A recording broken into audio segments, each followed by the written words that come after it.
Many a times we focus our attention quite a lot on the cross and before the cross, because that's what mostly the Gospels and Scripture talks about. But Scriptures is also very dominant in speaking about not just His first coming and everything that relates to that, building up to the cross, but there's profound things that talks about His second coming.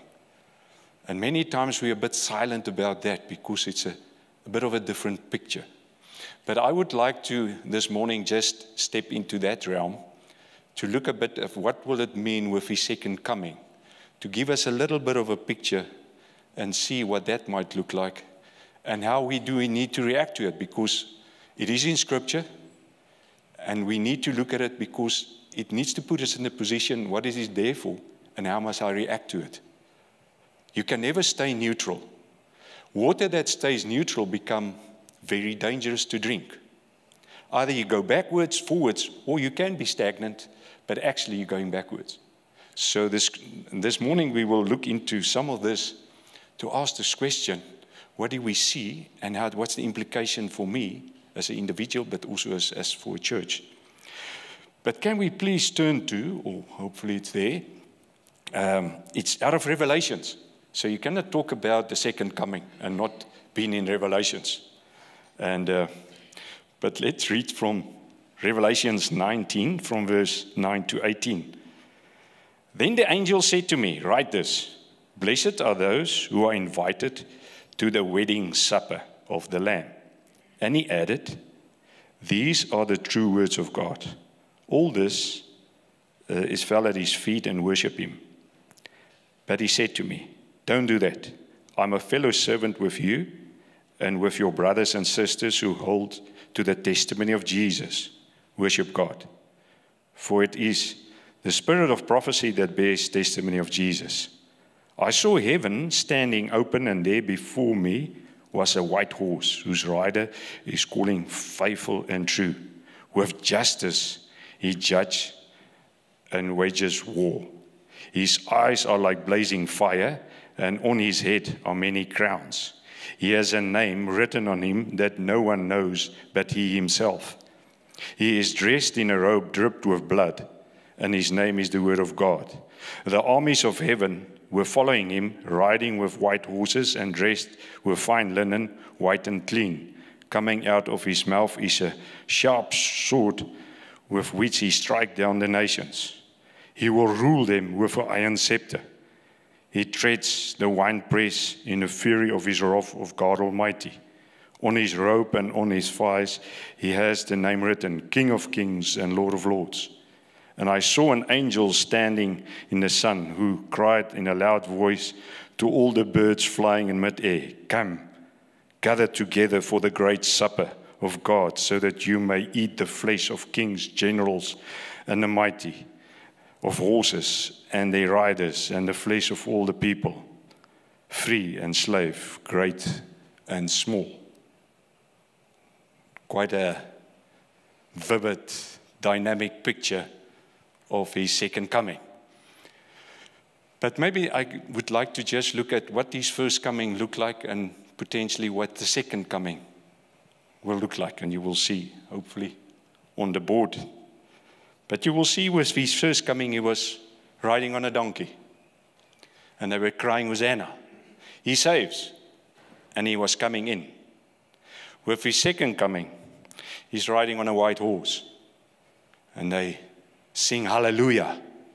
The only one worthy of all praise. And he's going out on a mission. With his first coming, he came to die. The second coming, he comes to reign. And we can see that from this text. The first coming, he came with 12 dispersed disciples. Confused. Not sure what's going on. But he will come with a united of the armies of heaven behind him. Clearly to prove a point who he is. He came as the suffering servant. But he will come as King of Kings and Lord of Lords. His first coming, he came in humility and meekness, but he will come with majesty and power.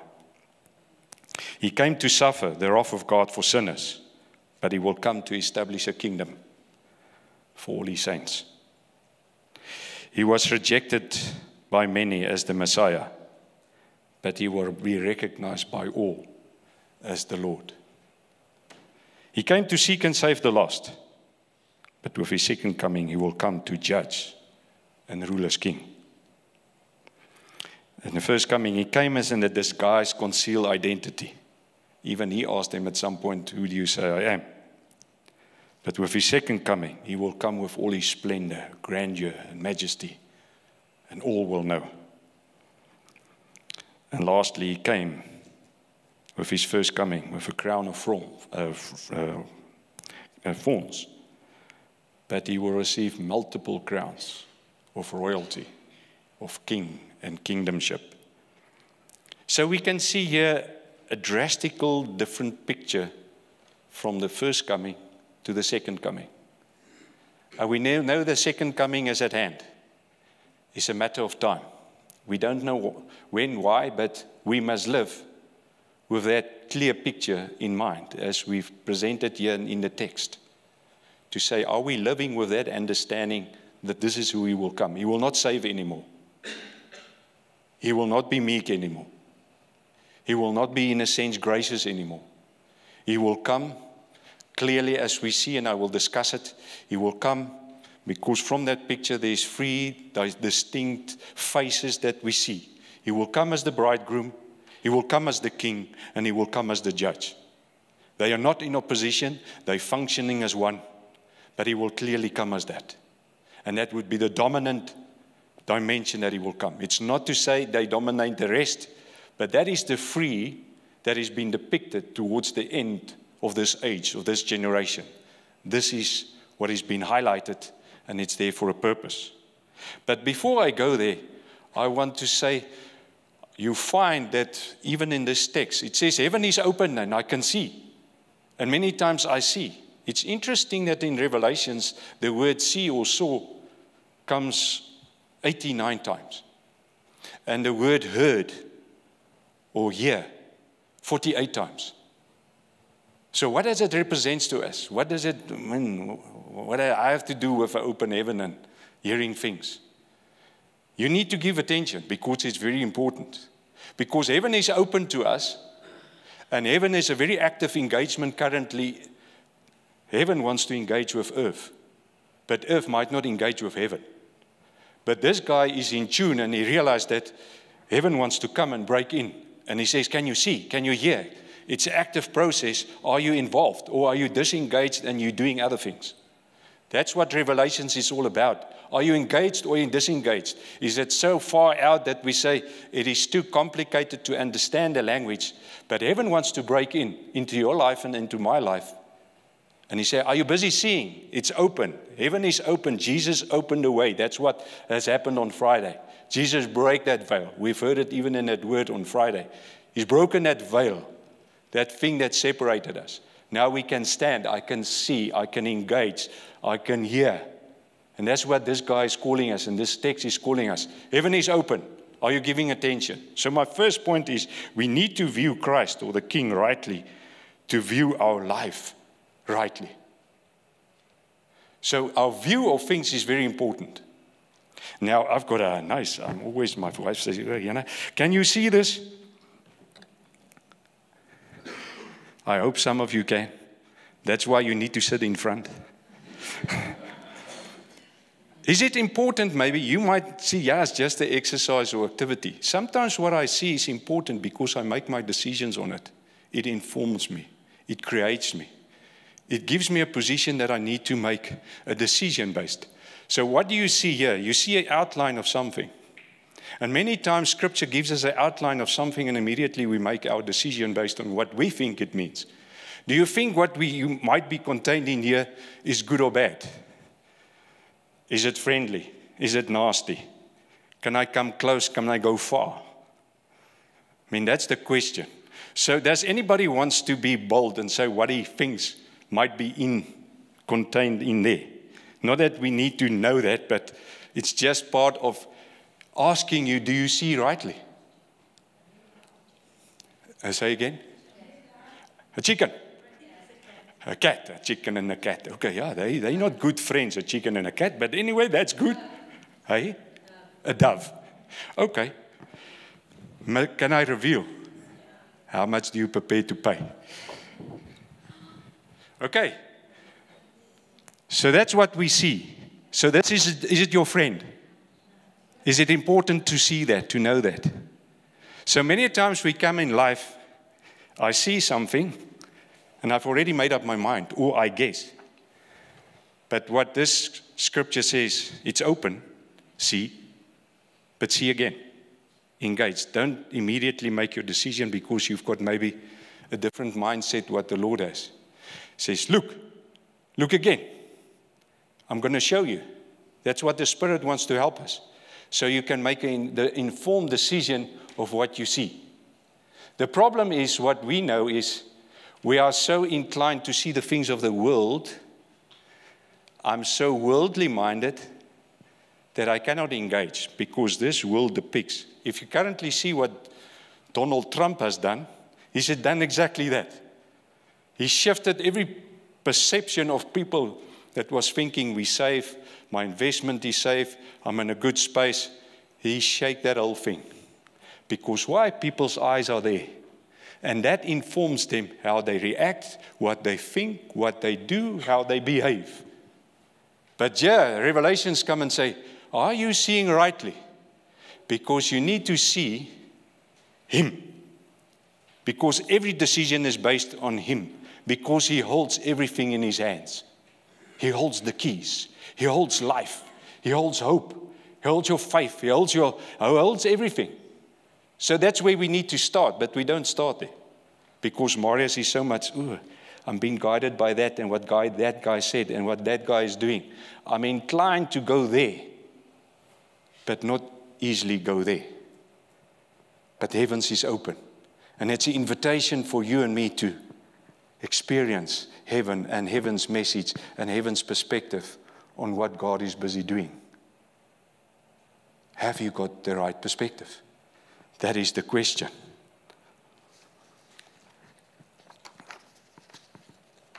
The other thing that contains also with us having this perspective of who Jesus is. Can I read as a scripture where Paul comes and he says out of 2 Corinthians 3 verse 16. And we all, with unveiled faces, behold the glory of the Lord, are being transformed into the same image from one degree of glory to another. For this comes from the Lord, who is the Spirit. So besides me having that perspective and helping me to have the right perspective on how things are going down and how I make my decisions and how I behave, this scripture says that with unveiled faces, again, everything is being removed, we can see, we're supposed to see clearly and understand. He says, the more that you see Him, the more you become like Him. The more you spend time in His presence and in His Word, the more you become like that. But the more you spend time in whatever else, you become like that. Somebody that is inclined, that's why Jesus warned about money. Because if everything is about money, that is what you behold and that is what you become. Everything is driven by money and you treat everybody like money. And that's the sad thing. So many times you can see how they speak to their wives or their children or people around them. You can see what they behold, because what they behold is how they react and how they become. Because here it says, if you behold Him, you become like Him. And who will He invite into heaven? Only those that looks like Him. He will quickly identify you in heaven if you're a thief or you're part of His family or not. So we need to come and behold Him because it's open. It's not a closed. He's not hidden His face like sometimes in the Old Testament. He says it's open, you can see Him. Behold Him. The more you behold Him and stand in His presence and His Word and fellowship with believers, coming to meetings, that's moments where we become and behold Him in our worship, in our fellowship. It's moments where God has created. That's why He says we need to give attention. Don't neglect the gathering of brothers, in cell groups, church, whatever that context, prayer groups. It's moments where we behold Him in your quiet time. If that is not in place, there is not beholding of Him, it's beholding of other things. And we become like those things. It is in the becoming. It's first the beholding, then the becoming. It's a process. It's not an instant thing. And that's what Scripture and Paul is inviting to us. So this morning I want to clearly ask you, because it's so critical, because the resurrection of Jesus has opened the way. Heavens are open. What is your view? Is your view what you think, or do we need to see clearly and rightly what God is busy doing? But also sometimes the enemy wants to invite us into what he thinks we need to see. So the other three parts contains this whole thing about the bride and the king and the judge. We could see clearly from the Scripture, it talks about being invited to the wedding, to the supper of the wedding. Now there's a scripture that I will read just now, and it talks about the bride and the bridegroom. So firstly, I want to look at Jesus, our triumphant king, as the bridegroom.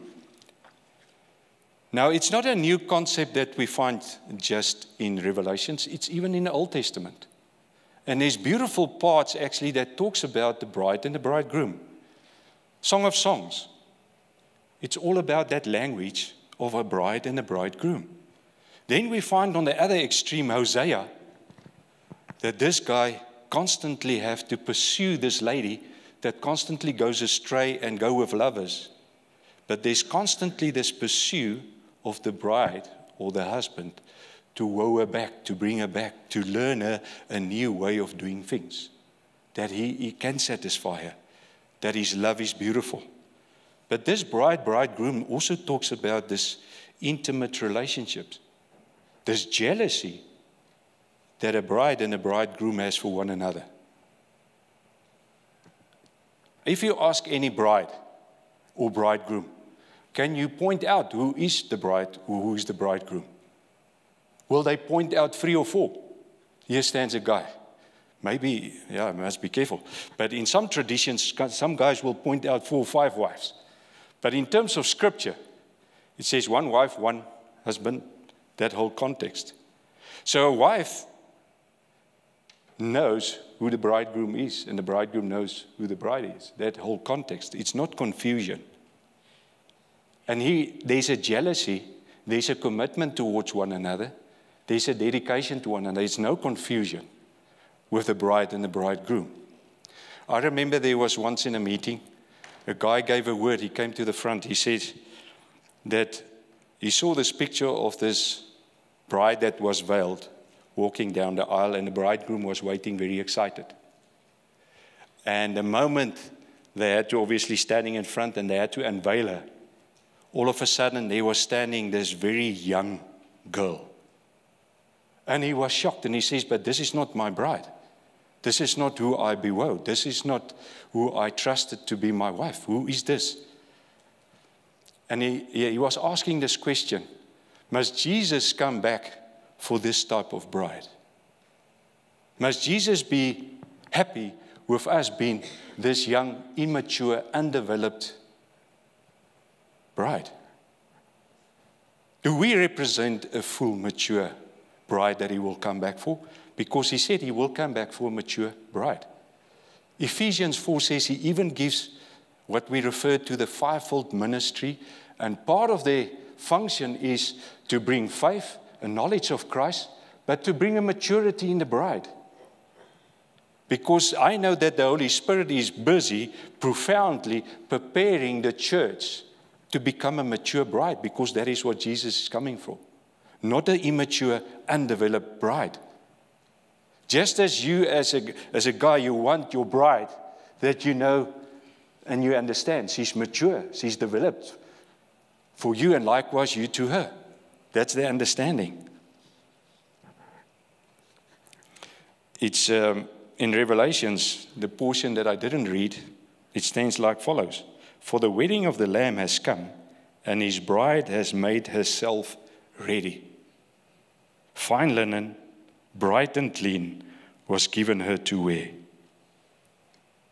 Are we this bride that has prepared ourselves for the bridegroom? This is the question that has been asked with his second coming. Or are we engaging still in preparing our own ideas and plans and success stories? Or are we busy preparing ourselves for his second coming? Because when he comes for those that is mature. He comes for those that made themselves ready. We know that account of the wise and the foolish virgins. 5 was ready, 5 was not. 5 could enter, 5 could not. So are we making ourselves ready as the bride because the bridegroom is coming? And that's for sure. So that's the question I want to put before you today. The second one that we see here is Jesus is King. He's the triumphant King. Now, even this morning we declare some of that, but in this text, one of the most dominant descriptions is his kingship and his coming. And that's the mystery that we live in. Because we want to know, but where's your kingdom? Why is it not fully being on display? So is this kingdom yet, but not yet? It's a mystery how the kingdom works currently. But he says that I've left you here, and before I come again, I want you to go and share about this kingdom and share about me. Because when I come again, I'm going to gather those that belongs to me and has acknowledged me as king. And it says clearly here, he's the King of Kings and the Lord of Lords. And anybody that thinks he is a king, he's going to sort them out. Because we can see from the words, there's a sword, there's a mission, fire in his eyes, a sword. You know, if you think about that picture of blood dripping from his robe, that blood is not from the cross. He talks about this winepress. And he used the picture of grapes. And he says the nations and the kings that doesn't belong to him would be put in that thing. And he will step on them. He will crush them. He will break them. It's a nasty picture. But that's the reality of when this king comes. That blood is on him, is how blood is being spat, how he steps on things. Because he wants to destroy that doesn't belong to him, that is his enemies. That puts us in a serious context. Are we part of those grapes? Are we part of his bride? Because you cannot be one or the other. You have to make a choice. You either belong there or you belong there. But that's the picture being presented to us. And it asks serious questions. Are we part of in that winepress, being stepped on, being crushed, because we never acknowledged him? We didn't want to be his bride. It's choices that we make to determine where we will end up, being part of his king and his kingdom or not. And there's a clear line. There's no double gray areas, shadow areas. It's darkness or light. And that's what we see with this king and his mission and his rule and his reign. We can see in Daniel, it says the following. Then the sovereignty, power, and greatness of all the kingdoms of heaven will be handed over to the holy people and the Most High. If I think of Jesus and how he demonstrates his kingdom, if you look at the clothes and how he's been described, can I maybe put the following picture to you? The king rides on a horse of triumph. The king fulfills his promise to triumph. The king's eyes demands triumph. The king's crowns demonstrate triumph. The king's name reveals authority to triumph. The king's robe displays triumph. The king's sword wields triumph. And lastly, the king's iron scepter destroys triumphantly. So everything in this picture and the scripture that we were reading speaks about this glorious, victorious commander of the armies on a mission to put his kingdom in place. And anything that is against it he's going to destroy. And we've read that together. How he's going to do it is a nasty picture for some, and glorious for those that belong to him. Beautiful in one way, frightening in another way. But that's what it's been presented to us. Bridegroom, king, and lastly, he's a judge. The judgment seat of God. Now, it's not things that we generally want to talk about, because we want to talk about Jesus is good and he's patient and he's kind. But clearly we can see here, he's going to judge. Everything will come before his judgment seat. Nobody's excluded. And he's going to decide. He's got full understanding. That's why he's almighty, all-knowing, all-seeing, and all-powerful. And we will come before him. And it is clear from this text and from other texts, all must stand before him at one or other point when we go to before him. It says here in Matthew 12, verse 36 to 37, but I tell you that men will have to give accounts on the day of judgment for every careless word they have spoken. For by your words you will be acquitted, and by your words you will be condemned. Romans 14:10 to 12, for we will all stand before God's judgment seat. Each of us will give an account of ourselves to God. So there will be a moment where when we appear before this judgment seat, there will be a moment for each one of us, standing alone, looking into these eyes of fire that speaks of his passion and his love and his intensity for us, or eyes of fire that condemns us, burns us up, destroys us already in his presence. But you and I will have a moment standing there face to face with him, and he's going to judge. He's going to make a verdict. He's going to hit that hammer, whatever you want to have as in a picture, but he's going to judge you. But there's two types of judgment.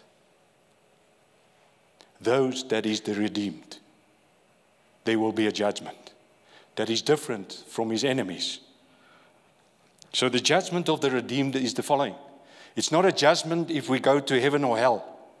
Because when we accepted Jesus, we accepted also that the judgment went to him. He paid that penalty. So it's not a judgment for us to decide, are we going to heaven or hell? Because as we accepted him as Lord and Savior, that judgment was on him. And we've been set free. We've been liberated. No more condemnation. That's the beautiful news for those that belongs to him. But what will we be judged on? There's a few scriptures that speaks about that, of what we will be judged on. It says here in 1 Corinthians 3 from verse 10 to 15, but each one should be careful how he builds. If any man builds on the foundation using gold, silver, costly stones, wood, hay, or straw, his work will be shown for what it is, because the day will bring it to light. It will be revealed with fire, and the fire will test the quality of each man's work. If what has been built survives, he will receive his reward. If it is burned up, he will suffer loss. He himself will be saved, but only as one escaping from the flames. So clearly here it talks about we will be judged by what? Our good works, how we build. He used the analogy of a builder, how he's built. And he said, the test for that is fire. Revelations is full of fire. But fire is to test what is the quality. Will it endure? Was it worthwhile? For who was it? What was the purpose of that good works? So you and I, our works will be tested if we belong to him. Because there's rewards. God wants to reward us. It's interesting, it says that elders were standing and they're throwing their crowns before him. I believe those crowns is the rewards they received from God to say, well done. Because there's 5 different crowns in Scripture that's been referred to already that we know of. So God wants to give crowns. Crowns means that we will rule and reign with him, that we will take up some responsibility, sit at the right hand of Christ, where we will rule and reign with crowns. But these guys, when they come into his presence, they say, but you are worthy, and they throw down their crowns because they know how worthy he is. But there would be others that will come with absolutely nothing because of the scripture. They say they will suffer loss. They will come just and say, what I have to bring to you is nothing. I just made it. I can bring you nothing because I've wasted my life. I've wasted my talents. I've wasted what you've entrusted to me. I just can come with nothing. And that's loss, because if you cannot bring something to this beautiful king, you're empty-handed. But God wants to reward us, and this reward will run for eternity. And God wants to reward us for our good works. The question is, what are you building with? That's the question being asked here. As the redeemed, are you building? With what are you building? And for who are you building? That's the question this is being asking us. But there's also the judgment of the wicked. And we know that 2 Thessalonians 1 verse 7 to 10 says the following. This will happen when the Lord Jesus is revealed from heaven in blazing fire. Again, fire is a dominant picture when it comes to judgment. With his powerful angels, he will punish those who do not know God and do not obey the gospel of our Lord Jesus Christ. They will be punished with everlasting destruction and set out from the presence of the Lord, from the glory of his might. And on that day he comes to be glorified with his holy people, to be marveled at among all those who have believed. So there's no clear doubt that you can see from the scripture at the darkness being expelled. God will come against them. There's no space. So that's a sad picture. But that's the reality, because if you didn't accept him, you rejected him. If you didn't follow him, obviously you denied him and you were rebellion. And that's the reality of what the second coming is all about. So there's a reality of this day. There's a reality of what we celebrate when we come and say it's Resurrection Sunday. But Resurrection Sunday say the second coming is upon us. And where do you and I stand? So I want to ask you this morning, what do you see? Do you see correctly? The bridegroom is coming for a mature bride. Am I part of that? Are we part of it? He's coming as king. And he wants people to reign and rule with him. And he's coming as a judge. Because that is who he is. What he's given, we know in many of these, he's given talents. And he say, what did you do with it? I've entrusted that to you. You were a steward. You were not the owner. Can I say to you this morning, you're not the owner, even of your own life. He saved you. You belong to him. What are you doing with that? So maybe in closing, as Peter comes and he says, but how do we need to live in the context of the second coming? So Peter in 2 Peter 3 says the following, we should live holy and godly lives because he's a holy God, and he says, be holy. We should wait patiently because patience means that he is still kind and he's still seeking people that he wants to save. We should hasten God's coming by working to save the lost. Praise God that we can do the pilgrims, because the heart behind it is, Lord, before your second coming, we want people in your kingdom. Nobody is supposed to go to hell. It's not a place for nobody, because God is not present there. There's no love, there's no hope, it's darkness, only hate. I cannot imagine what hell is like, but it's not for us. We should be diligent to live peaceful lives that are pure and blameless.